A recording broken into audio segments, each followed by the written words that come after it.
History requires frequent work to stay alive and not get buried in the dust of time. And now, history in Proctor, Minnesota is at risk of fading from the public view.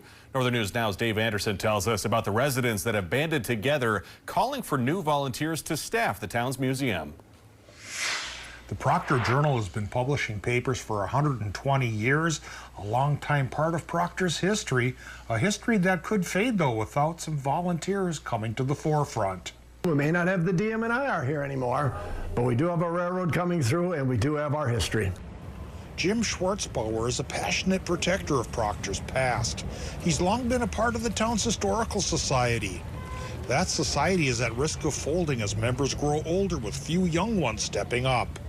And we are just now struggling to find people who also are passionate to preserve the history and the culture of our community. Jake Benson publishes the Proctor Journal and has printed a plea for people to join the Historical Society and volunteer to keep the museum and the rail yard's old superintendent building open.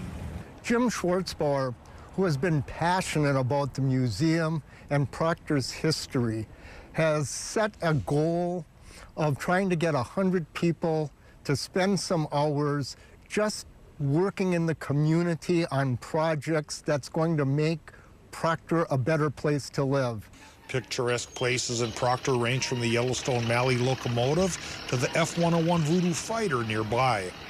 Jim and Jake would hate to see those exhibits fall into disrepair due to a lack of interest and civic historic pride. Proctor is lucky to have a colorful history, and we're lucky to have a museum to maintain it. People interested in volunteering can stop by the museum, which is near the golf course, during business hours. In Proctor, Dave Anderson, Northern News Now. Thank you, Dave. To learn more about volunteer opportunities with the Proctor Historical Society, you can find more information on our website at northernnewsnow.com.